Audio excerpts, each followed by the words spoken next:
Hey, good evening and welcome to the November 1st meeting of the Board of Selectmen. Everybody rise for the Pledge of Allegiance, please. Pledge allegiance to the flag of the United States of America and to the republic for which it stands, one nation, under God, indivisible, with liberty and justice for all.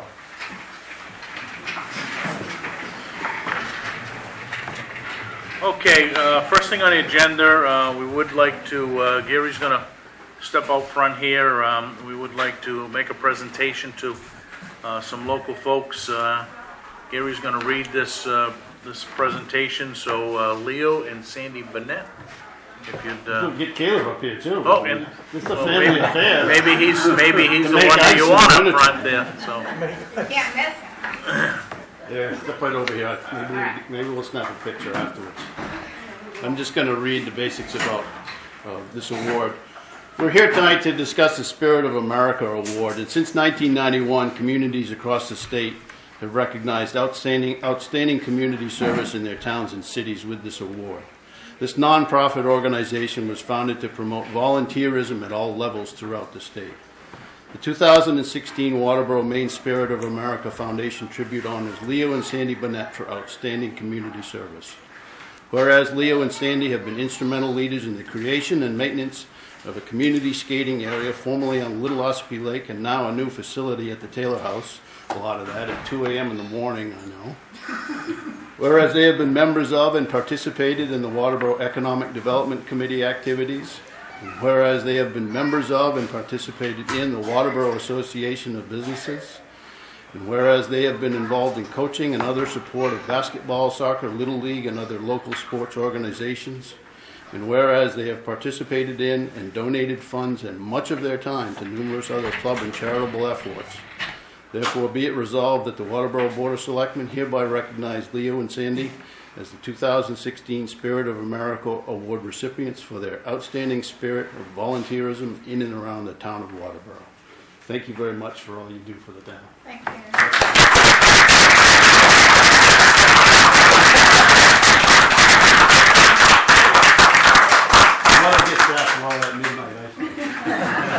Thank you very much for coming all tonight. Don't go away yet. Caleb, can you move over to there? We go. There you go. Now, this is not a passport picture, so relax. No, this is for the post office. You're going to see Caleb and the others will be invisible. There we go. Thank you. Thank you very much. Hold on, can I get one? Oh, Oh, yeah. sure.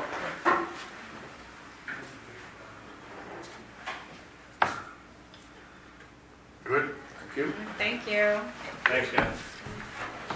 thank you and congratulations. A lot of hard work, and I know that they work twice as hard on the business as they've done for the things around town, and certainly folks appreciate that. And they're the only, back in 2010, the Massapequa Lions Club was also awarded the Spirit of America Award. So since 91, I think there's two, Town of Waterboro Lions Club and certainly now the Binettes. And we certainly want to congratulate you and thanks for everything that you do for the community. Announcements, moving on. Anything from the board? Other than just remind everybody that a week from today, you can cast your ballot today, but a week from today, the polls will be open from 7 a.m. to 8 p.m. at the M.R.S.A East building, and that's where we've been voting of late. So you can vote early in the town office, but you're restricted by the hours that the office is open. And Tuesday, like I said, next Tuesday the polls will open at 7 and go through until 8 p.m. There is a deadline on absentees, and I think I heard Absentees, I think the request has already gone by, right? 5 o'clock Thursday is the deadline to vote in here. Right, okay, so 5 o'clock Thursday is the last opportunity to vote early in town, right? And then you have to wait to Tuesday, so. And I know everybody's very excited for all of this to end, so we will go on with that. We have no appointments this evening, but we do have a public hearing. Kind of jumped here a little bit, but public hearing is to take public comment concerning the proposed shoreland zoning. I think we've had this room in the lobby and a few other places filled either with planning board public hearings or the Board of Selectmen public hearings with regard to this. I think the board has done a couple of things. We've taken what the planning board presented to us. We've made a few travels on our own around the lake. We've witnessed about every possible condition that there could be around the lake. And one of the things that one of the big things that we've come to conclusions with, and you'll see it in this draft proposal, is that we are not going to get in the business of regulating docks, or wharfs or piers, because if we do that, most everybody sitting in this room probably has an illegal situation or one that doesn't comply, myself included. So I think what we saw and what we see is when you get back to looking at the specifics of what DEP proposes, there probably is everything that you can imagine. Multiple docks, permanent docks, and we would presume that if we did get into the managing of them, we would manage them as temporary structures. So what we asked staff to do here was to come up with a clean copy of the Shoreland zoning ordinance, and there are copies over on the desk here. We can go through the specific highlights if I don't know if everybody's got one in their hands, but if there are any questions or comments, you want to go through the Yeah, I'm happy to, BJ was going to back me up. I was going to go through the problem areas that people identified before. So if you don't have one, there's still quite a stack over here. And I would take you to page 4. And we got rid of the red and the blue and the underline and everything, but I would go to the middle section there under 12B as in boy number 2. It says repair and maintenance. Reads as follows. This ordinance allows without a permit. I think we will go back and probably put the word building in there to say without a building permit. But remember before, a permit was required in what was written before. And that was a confusing thing. Why would you have to have a building permit for routine upkeep and maintenance? So everybody should understand that there is not a building permit necessary for routine upkeep and maintenance. In the last sentence here in that section 2, the property owner is responsible for confirming with the CEO as to whether, and again, I think we would put building in there, a building permit is required for proposed work prior to undertaking such work. Essentially, if you're putting in 2x4s or taking them out, structural members, you need a building permit to do that. But in this case, for routine maintenance, we are not going to require a building permit. And people were concerned about that, and I think rightly so. We didn't have it written correctly. And just let me qualify that. That's not just in the shoreland zoning, that requirement. It really goes back to any building. If you were doing that to any building within this community, you would have to have a permit, structurally changing it. So I think this puts everything on par with that. That's correct. Next, I would take you to page 12.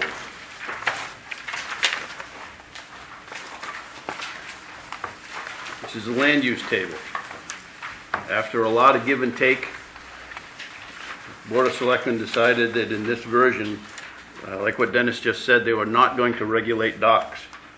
And that means that section 17 on this land use table, a little more than halfway down, you see on the right the words are not subject to regulation by the town of Waterboro. We are not going to regulate piers, docks, wharfs, bridges, and other structures, etc. in that normal high water setback. And that's a conscious decision because to do that would be an absolute black hole of time, money, legal resources, and there are so many docks on rights of way and other things that it just would not be practical to do that. And I don't think the problem is as just don't think the problem warrants that right now. It would be creating a bigger problem than we would be solving. Yeah, I think one of the things that, we talked about right-of-ways and how multiple people have uses of right-of-ways, so does that mean that everybody could have a dock? Well, the DEP requirement says that if you regulate them, you can have one dock on a property. Doesn't say per right-of-way, it says on a property. So for those people that do share common rights of ways and have their own docks, okay, that would be non-compliant immediately. So we talked about grandfathering, we talked about all of that. And believe me, we just went around OSPI. I mean, we've got Lake Arrowhead, we've got Shoreland, we've got,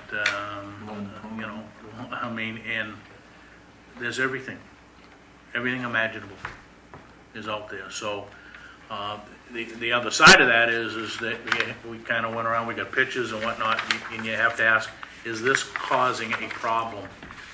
Okay, and typically I think neighbors exist and whatnot, and there are always going to be some dispute between neighbors, maybe.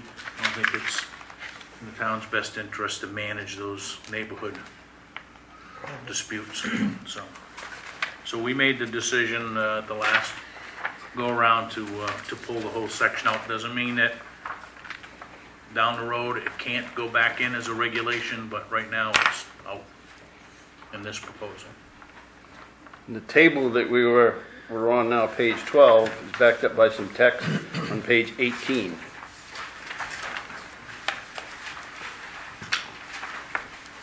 Section C in bold on page 18, entitled Piers, Docks, Wharves, Bridges, etc., etc. In this section here, we used to have a one dock limit. We used to, in previous versions, limited the length to 40 feet. There was a 12-foot setback, and there was also some draft commercial dock language embedded in that. Those are all gone now. Those things are not in the draft that's before you now. You'll see the underlined text right under the bold in C on page 18. It says, Waterboro doesn't regulate, enforce, or permit piers, docks, wharfs, bridges, etc. We're going to put the word building in front of that word permit there, because we don't want to let people think we don't permit them. It's that we don't require building permits for them. So there is a little bit of an edit that's needed here to make this clear. We're talking about building permits, not permission to have a dock. Make that clear.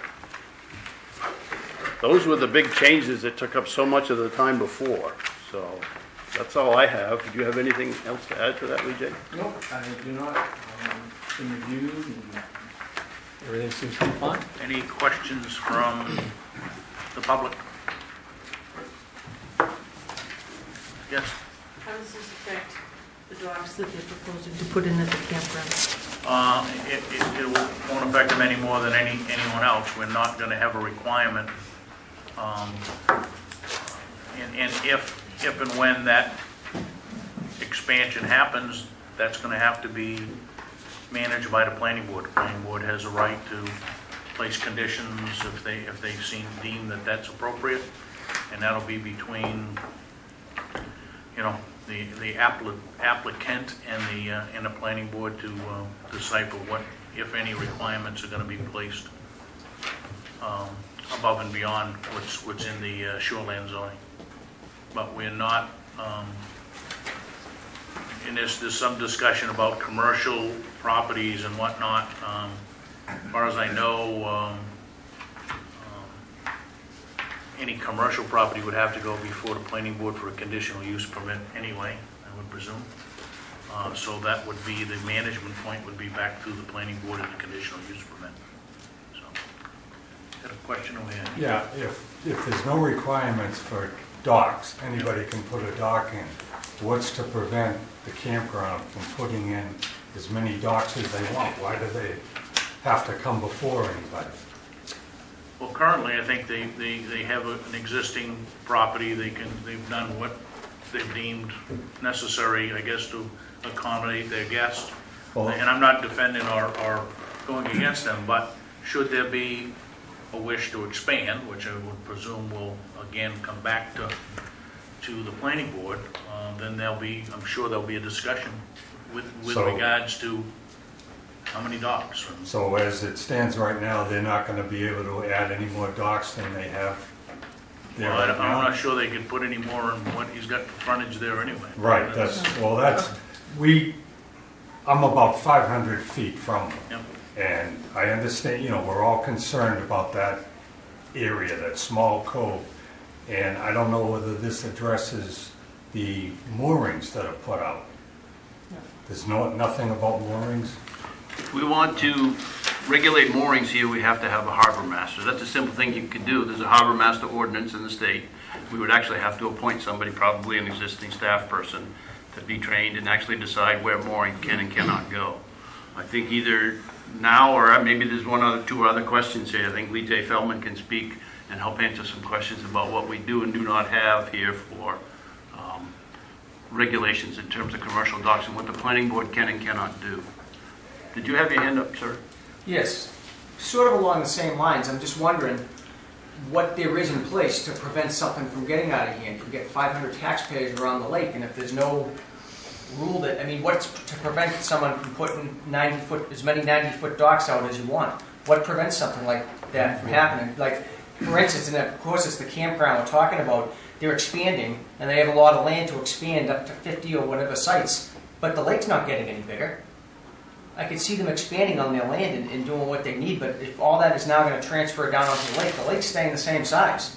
And what is in place for all of us taxpayers to prevent it from getting out of hand and just crowding the cove and making it too congested? There seems to be nothing in place to prevent that. The requirement, if there is a request, and there was, which I think is, there's no active application at this point, from what I understand.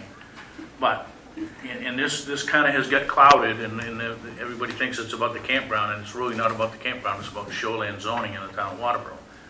If, in fact, the campground goes to the planning board with another request, the planning board will have to go through all of those requirements of what it is that they want to do. Does it meet with the expectations? They have to look at certainly public safety and the safety of folks on the lake and whatnot. That will be a negotiation between the planning board and the applicant. It's the same as somebody wanted to bring in a marina. Okay? So this doesn't, in other words, this doesn't exempt them from doing what they want. This says that the No, town this has is a no, standalone thing, controls shoreland zoning, okay? but it doesn't exempt someone from, it doesn't just give somebody the right to go in and do what they want. Does not mean that if they're trying to establish an expansion of a commercial use or the creation of a commercial use, they still have to go to the planning board. Okay. I think my biggest concern with the moorings, and I understand that it's not covered in here, but the moorings that are, if I was to put a mooring out in front of my property, Yep. the way it is right now, because it's happening at the campground, I could rent that mooring out. That's what's happening at the campground. We see week after week different boats tied up to different moorings. So it's not like, any one of us is putting mooring out just to tie a dock off or to tie a jet ski or something like that. And it's almost like it's a commercial enterprise now. And if you're down that end of the lake, the traffic, I know Frank isn't here right now, but Sunnyside, a lot of those people, they can't even get out of there with the number of boats. It's not secured on both ends. The boat is blowing in the wind. So I don't know how we address that. I realize you're not going to hire a harbor master for the lake, but We can. we've seen almost The 3 or only- 4 accidents. Yeah, just so you know, the only way that you can manage moorings on a water body is we have to have a harbor master. And if that becomes an issue where it's becoming problematic, then I think certainly we would at least set and have that discussion of, is it time to have somebody, maybe it's a few hours a week, whatever, we appoint somebody that's already on staff, and, they understand the rules and regulations. I think the state recommendation is what, 1 mooring for every 100 foot of frontage, something of that nature. 50 or 100. 50 or 100. So there are some guidelines from that, but the key there is, it would be something that we would be adding to a shoreland zoning thing, and we still have to comply with state law when it comes to moorings. And that means you'd have to have a harbor master. And maybe it's time to do that, I'm not sure, but. I think there's a lot of merit in what you've done, you know, and a lot of people are gonna be happy to, like, there's nothing like status quo, and everyone's happy. There doesn't seem to be a lot of negative things going on, and no one's looking to have that happen. So I can understand it all from that point. It's just future stuff that makes people a little bit uneasy, I think, about different things that you've heard and different proposals and where it might be going, and it's just the welfare of keeping things the same. Kind of like what this is doing, but as long as it's not leaving an open window for someone to, but as you said, if you still have to go to the planning board and all, then that's... We don't see it as an open window. Can I say something? Yep. It was about 2 or 3 years ago, the selectmen got out of the business of docks. So for 2 or 3 years on the lake, there has not been any regulation. There's regulation of commercial enterprises, then, just as there would be with this. But, I mean, have you seen an explosion of 90-foot docks in the last 3 years? No. People are pretty much self-regulating, and that's what I saw when we rode around on the lake. It's like, yeah, they might have a couple docks, but they don't go crazy, you know? So that application that they submitted, that's been rescinded? I'm not sure about that. For the 2 90-foot piers? Lee J, I guess you can speak for the planning board, but I don't believe there's an active application. Sure, good evening. Actually, what I'd rather do is try to strongly suggest that we stay completely away from talking about the campground and any speculated expansions that may occur or may not occur. There was certainly an application that was before the planning board approximately a year ago and has not been active at all. So I would suspect that if and when any application comes forward, we'll be starting from the beginning all over again. But a little bit of history, just to bring it back to perspective for everyone, is the fact that it was a little over a year ago that the state law had adopted a new shoreland zoning regulation. And the current regulation that the town is utilizing is fairly old and is non-compliant. That being said, the state has said to many communities, not just Waterboro, you need to bring your ordinance up to standards to meet the state minimum regulations. They have not put a timetable on it, but it happened that timing was such that there had been an application before us that brought some of these issues forward, but at the same time we were starting to work towards bringing the shoreland zoning ordinance into compliance. That's what this ordinance does, is now bring the community into compliance with state law, and really had nothing to do with any potential application that was before anybody. So I think that's important to understand. Short of that, if and when any application comes before us for anything that requires planning board review, certainly due diligence will be given to that application, and every effort would be made under the standards that we have to review a project to make sure that the safety and welfare of people both on land and on the water are protected. So I think that's also important for people to understand if and when anything comes forward. With public hearings. With public hearings, absolutely. Excuse my voice, I lost it about 2 weeks ago and it's still not back yet. So. Okay. Thank you. Yes. Oh, I'm glad you brought that up because I was wondering how the whole process got started. And I thought when it first began last spring, it was because the state was mandating us to come up to date with the ordinances. And I thought that I heard that at one point that the state ordinance was a 40-foot dock by 6 feet wide, and we could not do any less than state compliance. Is that?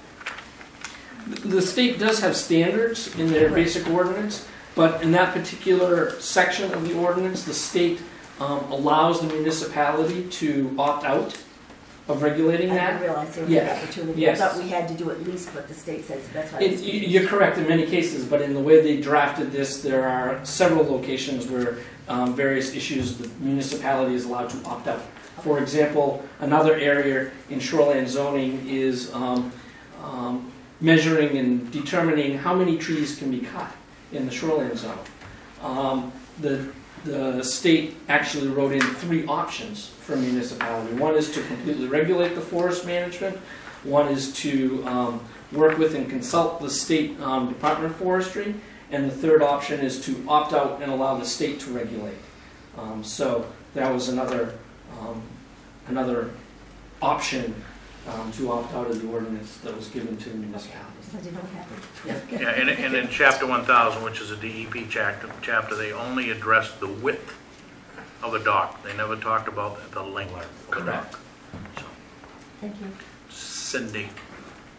Okay, so I'm looking through these million pages today, and I think a lot of people here aren't saying it, but they probably feel that we really want this clarified. What we have at the campground. Cindy, would you mind going to the mic so everybody back in the living rooms can hear you?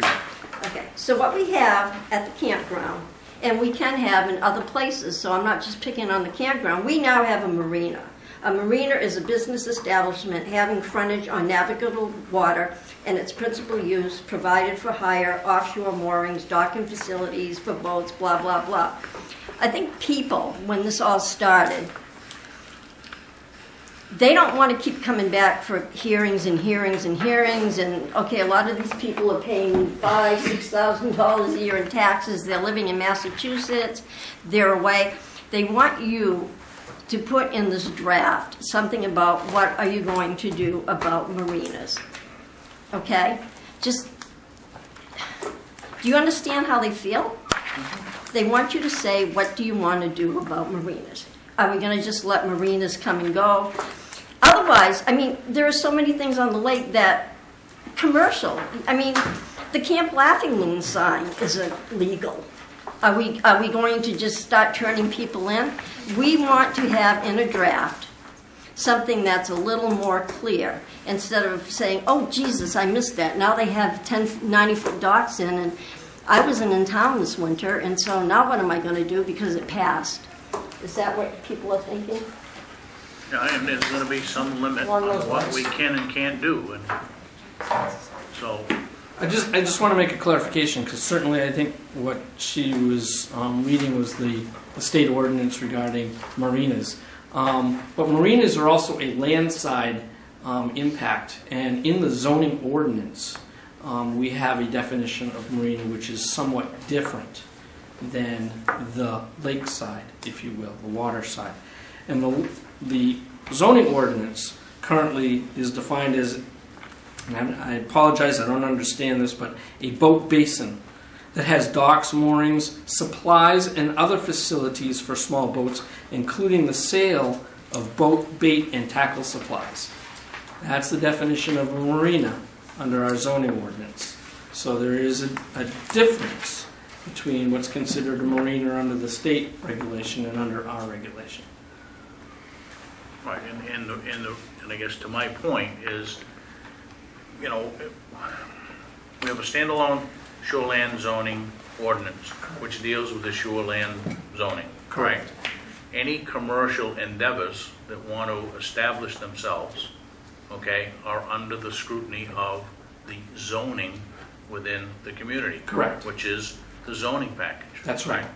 So if in this case, someone comes forward and wants to put dock slips out, they fall under the shoreline zoning regulations. But if on the land side they want to have sales of boats and sales of other supplies, that is a zoning and land use issue, and then they would be defined as a marina at that point. And on page 12, in the table of uses, marina has its own listing there.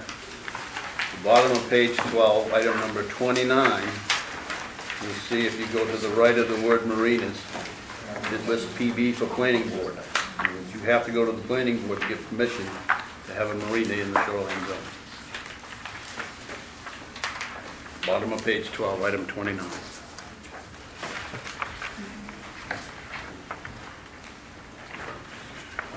So I guess in short, to Cindy's point, there are regulations within the community that are going to control commercial endeavors on the waterfront. And what we're saying is we're not going to duplicate those in the shoreline zoning. We've addressed them through this table. If you want to do a marina, then you're going to have to go to the planning board. Okay, well, it is a marina. I think is my point. I'm concerned when you're saying a marina and it's, you know, okay, if you put 30 docks, however many feet you come out at the campground, you don't have to sell anything, you don't have to provide gas, but if you have permanent docks there and you have all these people that live across the road, up at different trailers, camps or whatever, that becomes a marina at night or all during the day. These people are down there, they can party on their boats. It's not like you have a single home where if you need to use a bathroom, you go up to your dock or you go up to your house. These people are not going to cross Route 5, which is a nightmare in itself. I mean, for any of those poor kids trying to get across. But if we've been, and it's a whole other subject, the noise and everything else that comes from there. But if that extends out into the water, and now you've got people down there at 8, 9 o'clock at night sitting on their boats because they have a nice solid dock system that they can, you know, like the Charles River in Boston or wherever. The noise travels across the water, you might as well be right next to them. And that is my big concern, being so close to them. It's not like they're just having a dock that they tie their boat up to and go back up to their camp for the day or for the night. If it becomes that, where are the bathroom facilities? Who regulates the noise? I mean, we've dealt with the sheriff, they've been very good. If it continues, call us back, but it's a concern. I think you folks need to be here at the public hearings if and when there's ever a campground expansion application that comes before the planning board, so. But that campground expansion is what I'm understanding won't affect what they want to do with the docks. If there's no regulation on what they want to do with docks. Well, they have conditions of approval that they can put on an application. How far you can go is a concern, is a question. You may need the town attorney to chime in. Lee J may want to chime in with that, and how the courts have had deference to those conditions of approval with planning boards. I hope that I know the planning board is very much up on what the issues are here. They've heard all these, the crosswalk as well, but we're not here to talk about just that property. Right. We're going to talk about shoreline zoning. So a lot of these comments are very good and very expected and reasonable, but they really belong at the, if there's ever an application to expand the campground. Did I miss anything there? Lee J. Feldman is our contract town planner, very experienced municipal planner that provides services here. No, and I hesitate to really get too involved in that direct conversation about any application coming forward. But I guess at this point, and I understand concerns, and certainly if anything by anybody ever comes forward, that is certainly a point of conversation that the planning board has the opportunity to look at and review. But I guess at this point, I'd really be suggesting that folks look at this ordinance and ask the question, how does it impact me as a shorefront landowner? You know, am I able to do the things that I need to do to my home or to my docks for what I want to do? If anything happens in the future that requires planning board review, there will certainly be plenty of opportunities and discussions at that point for anything that comes forward. Good advice. Could I say something? Yeah, go ahead. What Lee J isn't saying is that there are standards for meetings like this, and it's unethical for us to talk about an application, even a projected application. It's just not appropriate. It's not meant to be just determined in a public setting. It's meant to go through the process. So that's why we keep coming back to that, because ethically we're not even supposed to be discussing it. Thanks. Okay. Something real quick, Mr. Yeah, Chairman. go ahead. I'm looking up the state statute here, and it defines a marina or boatyard as any facility that leases storage, docking, or mooring space to watercraft. The key word in that is leases. And I know that he does not lease that space over there for the people that have the boats. He provides that as a service to those people who are using the campground facility. So he receives no extra funding, whether he has the dock there or he doesn't. Well, let's Yeah, we need to get away from it. let's stay focused on the shoreland zoning, and I think that's what we need to deal with, and separately, if there's an application, be it for anything, then that will have its own set of hearings, criteria, and meetings with the planning board. So with all due respect, then nothing's really changed. Well, there's three things relative to docks, and we went through this. If we can choose to say we're not going to regulate docks and ignore that section of Chapter 1000.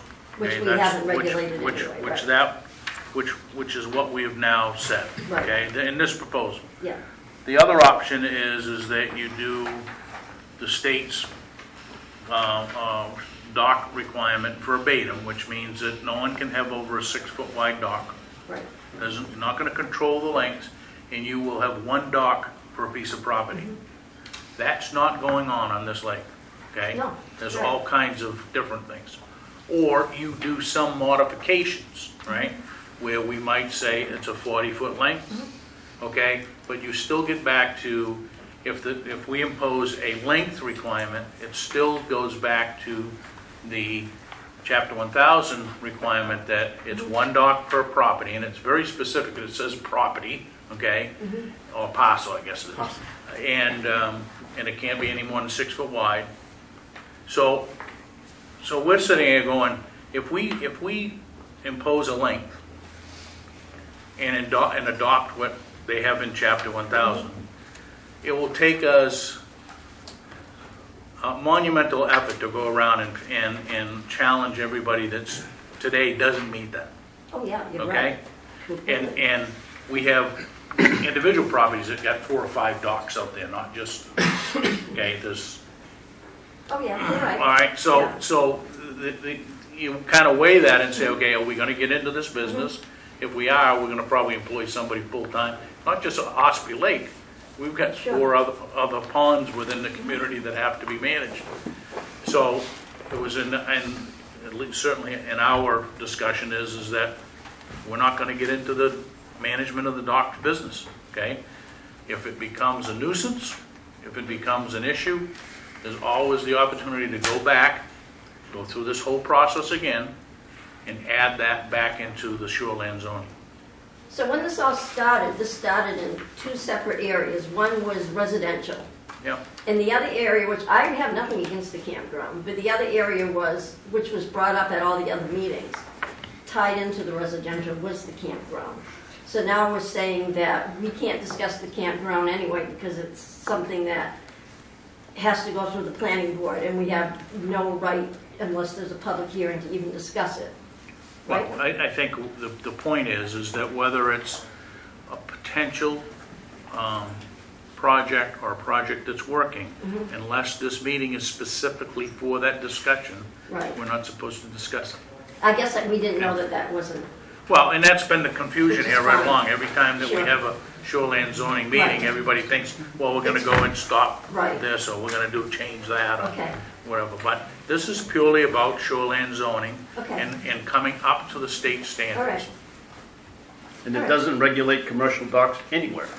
No, I know that. That's what I'm saying. It's almost like, when this started, it was almost like we were gonna look, you were gonna look at, should we regulate commercial? And I've been to the meetings and I've watched, and now, I think tonight, you finally said, no, we're not gonna regulate commercial. We're And not I gonna think regulate that- any. And that's something that, I guess, the first 5 minutes, we could have just cleared up, but let's just not regulate anything. Relying on the commercial. planning board's review authority and Okay. responsibilities to do Okay, something in then that that makes regard. sense. That That makes sense. doesn't mean that this can't come back. If there's a group of residents or planning board members or selectmen that have had complaints enough and feel that it's a major concern to the town, that we can't come up with an ordinance to go with this shoreline zoning. But in order to get this shoreline zoning passed at this time, we've decided to take the docks completely out of it, Okay. so that everything else is within compliance with DEP. Yeah, and that makes perfect sense. That just clears it up. No matter if you're commercial, residential, we don't regulate docks. Yeah, There was a requirement initially in the rewrite, okay, or the revision, that tried to accommodate both of these things, okay? Right, And the deeper you get into that, the deeper in the weeds you get into. exactly. We can't, I mean, we have a zoning ordinance that addresses all of those things, Right. right? Yeah, And what we don't have is an up-to-date shoreline zoning ordinance. So let's deal with just the shoreline zoning ordinance, and then let's get by that. And like I said, in chapter 1000 allowed us to either adopt their words verbatim, we could become a little more restrictive, which would have been a length requirement, or we can ignore it. But you can't have 1 foot in and 1 foot out, okay? You can't. So we chose to get out of it. And if we, as Dwayne said, if it comes a point where it becomes problematic, it's got to go back in, and we'll go through this process again. yeah, I think that's where the confusion's been all along, though. I think people that came tonight actually thought we were gonna be discussing residential and commercial. And now that we know it's gonna be all on an even plane, except, well, actually, even residential would have to go to the planning board, I'm guessing, if we want to do something really outrageous. Well, there's certain things that you're allowed to do if it's a residential thing, okay? As Yeah. long as you comply with the building codes and Right. those kind of things. And, you know, there's a change in this, I think, for expansion of buildings, right? Instead of 30% increase in the footprint, it's a certain percentage of consumption of the property footprint and. Sure, not to take a lot of time, but I think that's important for people to understand, because that's a large part of the change in the state law, is that, as most people that own property on there know, that under the previous regulations, they're only allowed to expand by 30% square footage and volume. That has now changed. You're allowed to expand by, if you're 25 feet from the pond or from a water body, you're allowed to expand by 1,000 square feet, or 30% of the 30%. Apologize, I don't have the wording right in my head. It's basically 1,000 square feet and up to 25 feet in height. So you're able to basically meet the needs of most camps down there. If you're between 25 and 75 feet, you can go up to, I want to say, 1,500 square feet and 35 feet in height. So they basically, what they've done is they've come up with a square footage for the regulation that you can expand, and got rid of the volume. So there is no such thing as a volume requirement any longer in the regulations. It's going to make it much easier for the code office or a homeowner to figure square footage over cubic feet and cubic inches and. Absolutely. Years ago, it was, I was going to say, some of us could do it, but 90% of them, and it got to a point where the planning board was requiring somebody to be certified to calculate the square footage and the cubic feet, and I happen to be one of them that could do that, but 90% of the people, even some of the code offices, Yeah, it's have a made very hard time calculating the square footage and the cubic feet, so. certainly made it much easier for It's gonna make it a everyone lot to easier understand. to do the figuring. Right. Okay? Gary? One other point, we've heard comments around town that we don't need to do this now because there's no deadline yet. And that's true, there is no deadline. We are so far out of compliance today with what we should have been years ago. We have a fraction of the chapter 1000 text we should have had years ago. And why DEP didn't impose a shoreline zoning on us years ago, I don't know. But we need to do this regardless of the deadline that maybe hasn't been set yet. We can always change it in the future. Anything else, folks? Yeah, I do. Yeah, in the back? I think it was Mr. Feldman that mentioned we should look at this, at how this might impact us as landowners. And there were some significant changes in paragraphs 15 and 16 that I have not heard you talk about. And I feel that some of those do impact us significantly. And I am one of the people that did say in the written comments that I sent to you, I totally understand needing to come into compliance with those areas where the DEP has mandated changes, like the one that was just referenced. But I am for not implementing until there is a deadline those changes in 15 and 16 that do impact us as individual landowners until they're required. Do you have a section that you have identified there? Yeah. The biggest one for me is on 16. Page 16? No, page 45, I think it is.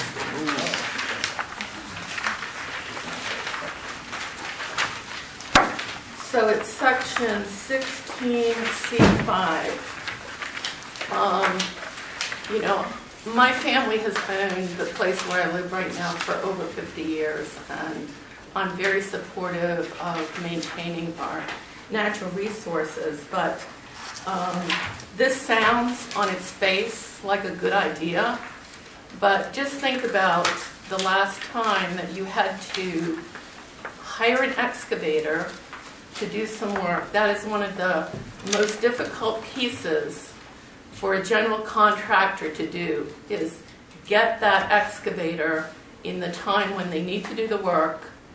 And I rely on my general contractor to make that choice and to hire a person that is going to do the job.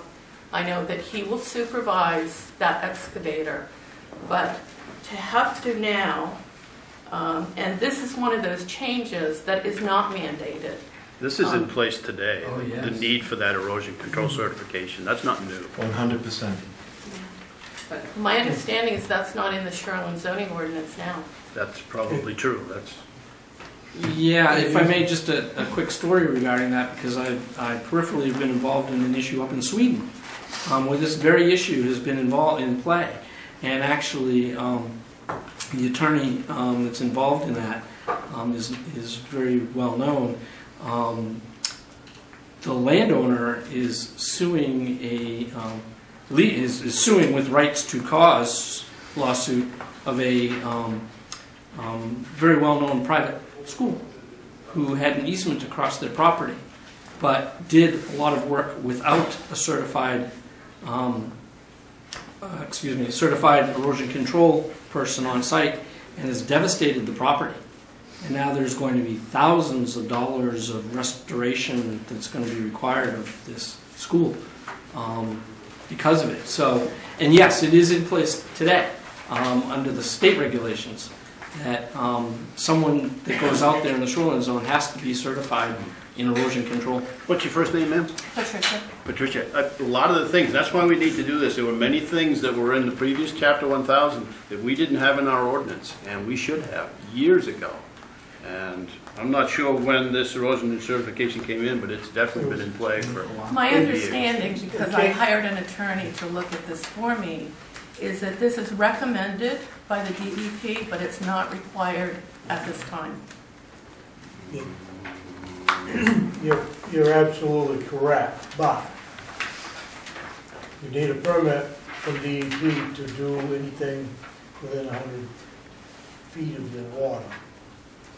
And if you've got a certified contractor, he has to file the permit, but can start immediately. If So how not, many then you've got to go excavators? through the process and get your permit. DEP will come out and take a look at it. If you've got somebody certified, they don't have to wait the time lapse, and it's formidable for the contractor to do it as long as he's got a certified employee or the contractor is certified himself. And this came about in 2006. So I thought what I needed from the town of Waterboro was a building permit if I'm going to expand my structure. Now you're saying I need to get a permit from the DEP? Possibly, depending on what you're doing. Depending on how close you're going to the water. So if you're going to disturb anything down around the water. putting in a new retaining wall or doing anything out there close to the water, you definitely need the DEP permit, and you have for years. Right, but expanding onto my current structure, which is more than 20 feet back from the waterfront, I didn't realize I needed a permit from the DEP in addition to the town of Waterboro. You may not, it all depends on what you're doing. I believe. But with this wording, even if I don't need a permit from the DEP, it sounds like you're saying that in the future, you're going to require that my contractor hire an excavator that is certified.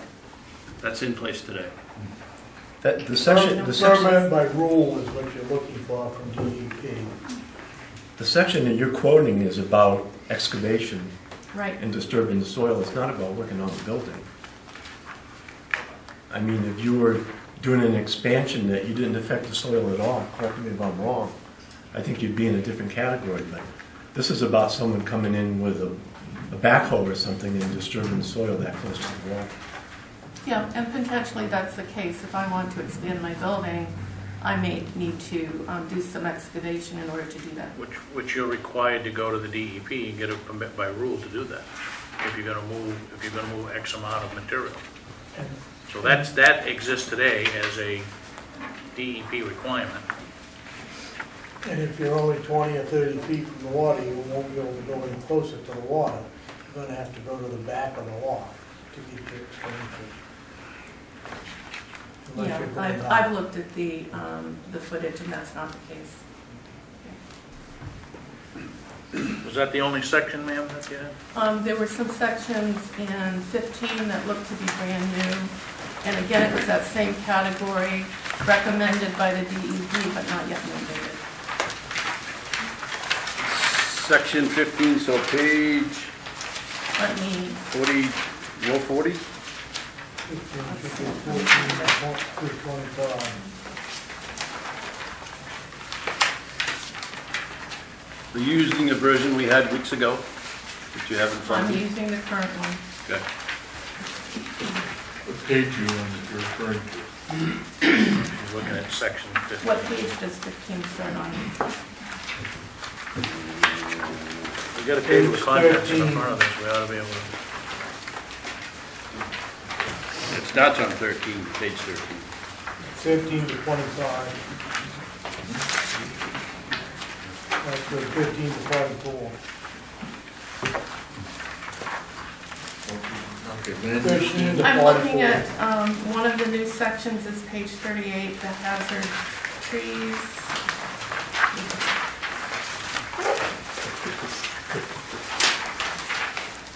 Also page 40, exemptions, clearing, and vegetation removal requirements. Well, can we look at one thing at a time? We're on page 38. What, is that section Q you're referring to? Yes. And is there a subsection or just the whole section? I believe the full section. And your My issue? understanding is that's new, that's not in the Shoreland zoning ordinance. It's for been in the Waterboro. chapter 1000 for a number of years. We didn't have it in the old ordinance, and shame on us. And here again, the same answer. These things were not done completely before. These are some of the things that we need to put in here. Yeah, and I guess my point is, my understanding is it's recommended, but not mandated. I don't think that's true at all. No, that is not true. They are in the state 1000 regulations today. And the point is that I think we tried to subtly make earlier is that the current shoreline zoning ordinance in Waterboro is so out of compliance that the state could decide to come down on us next week and say, we're mandating the state shoreline zoning regulation on you. Anything that goes on in this town will be permitted by the DEP. And what we're trying to do is rectify that and make sure that we still have local control. So I think that's just an important aspect. It's my understanding. I don't have the history. I'd like to find it, but I understand a number of years ago, the DEP sent a letter of that to the community saying you are out of compliance and you will be taken under the DEP's control. I have not seen that letter, but certainly I'm sure they've been busy with many other communities as well, and we're just trying to bring this into compliance at this point. Lee, I'm remembering that this formula in section Q here is at least 20 years old, being in Chapter 1000. Yes.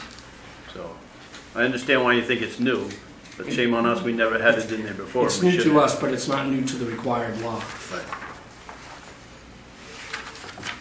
And the code enforcement's been enforcing this for years. You're welcome to come in and chat with Lee J. and or the code officer you're asking good questions, and I understand why. It's because our previous version was so inadequate and incomplete that it causes you to ask these questions.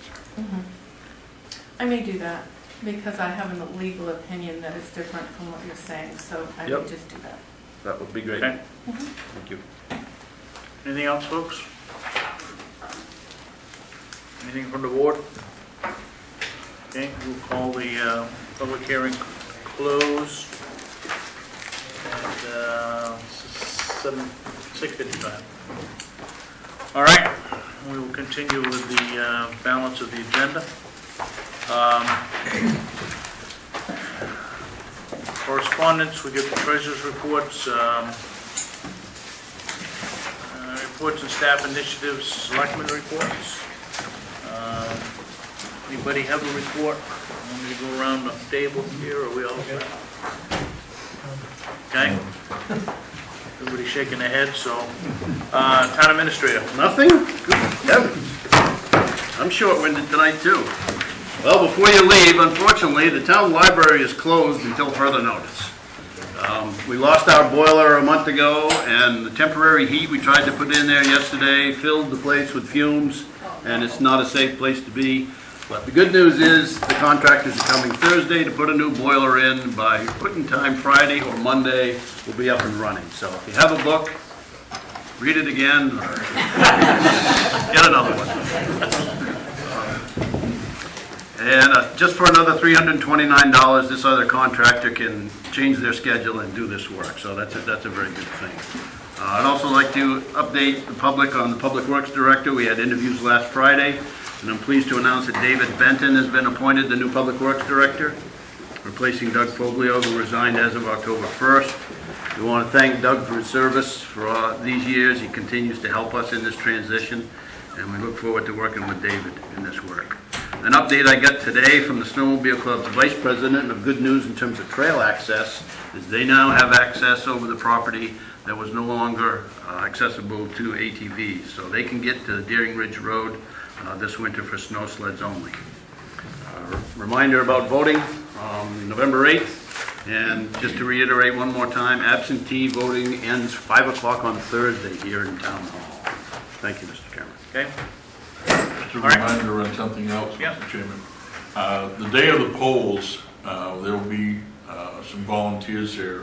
I think basically right now it's some selectmen and I think there is one citizen. We're going to be gathering signatures, collecting signatures to, in accordance with the charter, to have an item put on the referendum in June that would determine whether or not the town of Waterboro is going to remain with a town meeting form of a government, or if it's going to go to referendum to approve the the budget and so forth. By collecting the signatures and getting it on the ballot, it does not mean that we're automatically going to change. It only means that we can get it on the ballot, and then you vote on that as to whether or not a change should take place. But we are going to be at the polls, so if you've got a few minutes when you're there, stop by and you can chat with us. We're all set for volunteers on that now, too. Yeah. Okay, let's go to new business. Discuss vote for appointment to the Zoning Board of Appeals. So what's the board's pleasure? I would move that we appoint Andrew Orr to fill that vacancy. Second that. And moved and seconded to appoint Andrew Orr to the Zoning Board of Appeals. Any discussion? All those in favor? Opposed? We've lost the selectman. Okay. 4-0-1.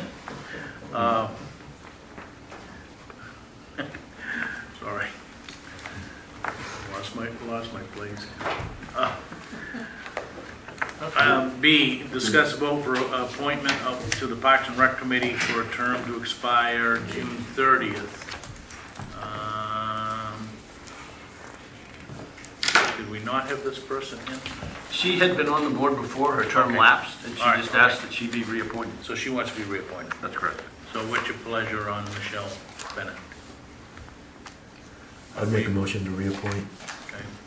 And move to reappoint, I'll second that. seconded. Any discussion? All those in favor? Opposed? Motion carries.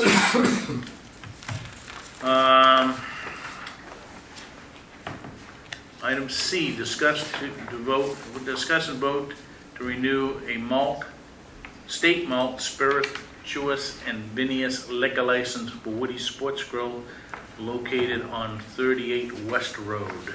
I move that we allow, that we support. You approve it, we approve it. Approve the process. Approve the renewal. Okay, this current license expires a month from today. Do I have a second? And we've got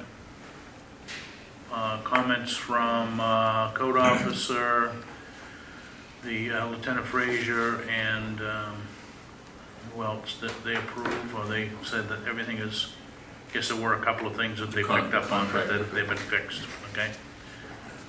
Any other comments? Did we get a second? Was I thought they moved by, did seconded it. No. okay, moved by John, I need a second. I'll second it. Moved, seconded to approve the liquor license for Woody's, I'm going to abstain from voting. only because your name is Because Woodson. my name is Woodsum and Flurry is a Woodsum, so Okay, I'm just, So, so there's no those- question later on. all those in favor? Opposed? Motion carries 401 with a Woodson abstaining. Okay, item D, discuss this, set a date for the employee board and committee's Christmas party. This is something we've done every year for the last number, where we have a bit of a spaghetti feed and whatnot. And I know you're gonna be gone a bit, and we need to I think we just need to pick a date and say that's when we're gonna do it, right? Usually run at 5 to 7, right? At the fire barn, we use their kitchen facilities.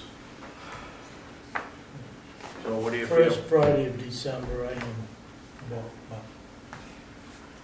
if you want to do it, that's fine You wanna do the 9th or the 16th, or you don't know when you're back because you don't know when the baby's gonna be born? I'd be available on the 9th and 16th. Anytime's good for me. You wanna set it, this is the 9th? 9th or Okay, 16th? why don't we set it as the 9th? If something comes up here in the next week, we can always shuffle it if we have to, okay? All right, old business, discuss possible vote, Shoreland zoning ordinance. I think there were a couple of issues that, grammatical issues only, right? It doesn't change the intent. I think we need to, instead of leave the word permit in there, put the word building in front Yeah, of it. let's make sure that we clarify that Why it's don't not we that get we, a complete, that's been through the town attorney. It has, Yeah.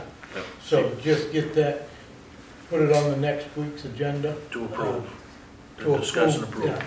We don't need to go back to a public hearing, No, so, but get the writing completely yeah, done. just and get That way we're those, not adding things to the motion that we're gonna approve it with this, this, and this. right.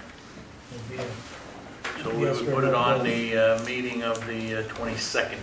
Okay. And, you know, you guys might want to reach out to the gal there, Patricia was her first name, I'm not sure what her last name was. It sounds to me like there's a little confusion there, not necessarily on her part, but maybe the attorney's part.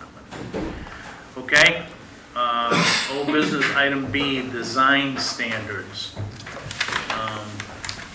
Lee J, I guess I'm gonna toss this to you, and this week, we started to go through and then we kind of ran out of gas, I guess, or whatever. Yes, actually, good evening again.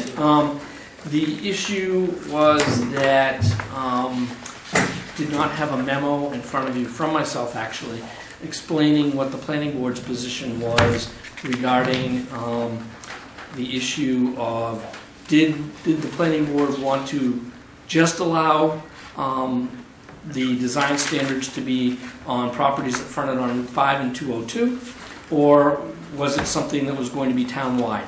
And I brought that back to the planning board. You do have the memo now, but I had brought that back to the planning board at the time and had that discussion. And I think there was a pretty strong feeling amongst the board members that they wanted to just contain it to 202 and 5. At the time, if I recall correctly, you folks had a concern, or at least wanted the planning board to air it for discussion purposes, that by limiting it, it might actually create sprawl, if you will, by encouraging those projects that would normally be on 5 and 202 to go elsewhere in town on other roads that would not require those standards. And we discussed that at that planning board meeting, and the board was still pretty, I don't want to use the word adamant, but pretty set that they really wanted to just start this with properties that fronted on 5 and 202. Okay. That's where we left the discussion at the last meeting, I believe. So from a public hearing perspective and whatnot, have we met all of those obligations? Or I know the last couple of times that we've talked about this, it's really been kind of a workshop. Yes. Right. The planning board held a public hearing. Okay. I do not believe you folks have actually held a public hearing. So we will have to do that, correct? Correct. So what do we have on the 22nd, Sherry? Anything teed up already? I mean, I know we just talked about. Chris Bachman. Oh, yeah. We can't kick him out again. But he's going to be fairly quick. I think Kicked him out once and he we're in couldn't good come shape for a here. month and a half, so. We were wondering if you'd want to have an executive session, another zoning board appointment, Okay. and then the shoreline zoning. So do we want to have start off the meeting with a public hearing on this? I'd be happy to be here if you need me. Okay. Why don't we do that? Because I think it needs to get done. We've kind of, I think we lost sight of this and it kind of got shuffled off to the side. But this has been kicking around now for a year. So. Could I just say something? Certainly. For the people at home that would like to update themselves on this, the planning board held a public hearing on December 16th, 2015, and that's available on the town website. You can watch that and update yourself on it. Okay. Anything else on that? You okay? We'll run that public hearing that night. Okay.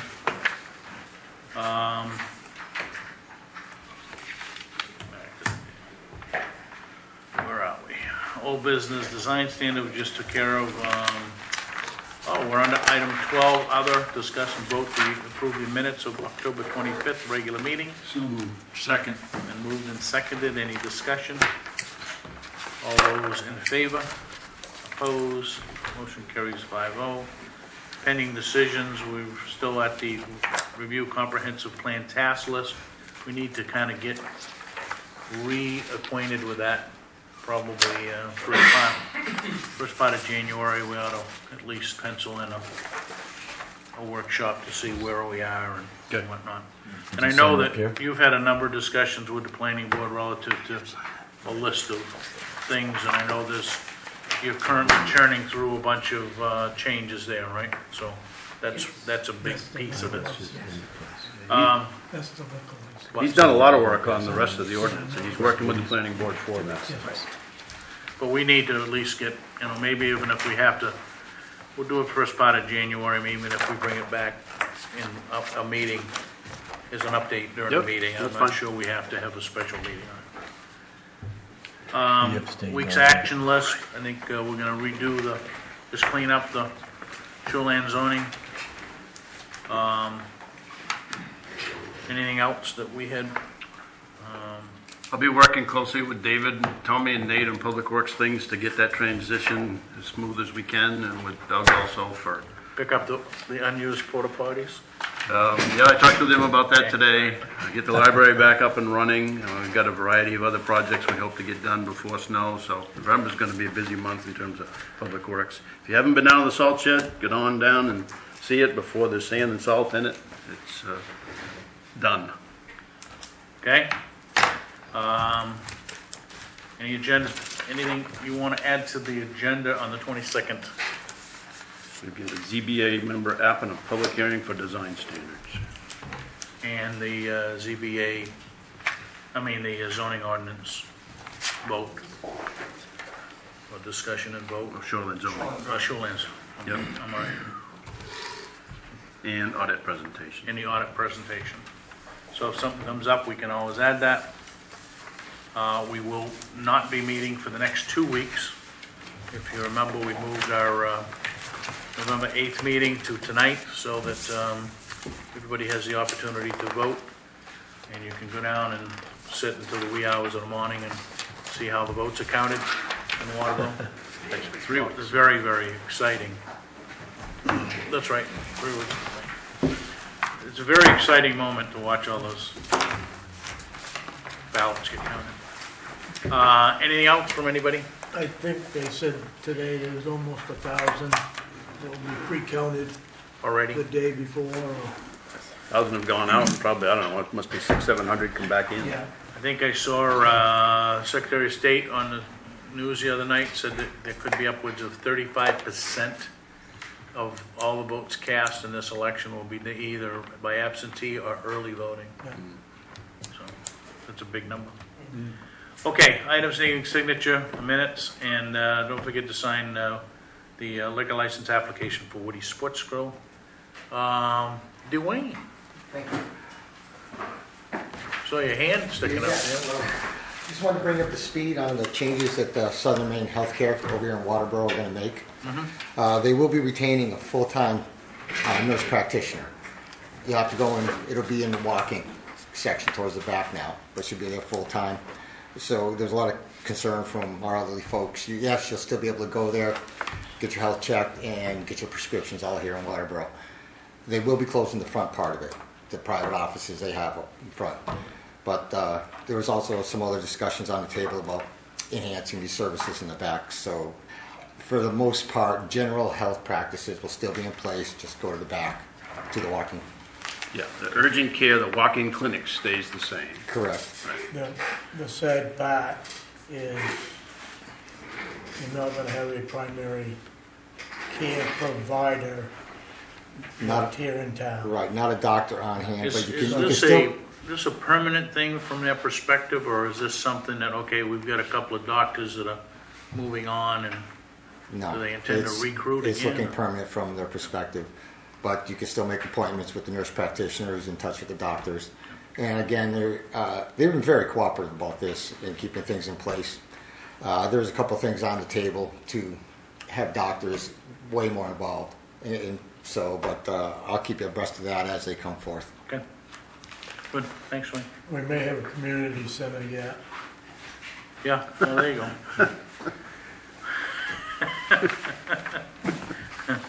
It's a good point. Nice one. Okay, again, just a reminder on the signatures. The reminders, David's going to scroll online. And with that, I would entertain a motion to adjourn. So move. I have a second? Yes. Second by John. All those in favor? Opposed? Thank you, folks. He wants to go home tonight.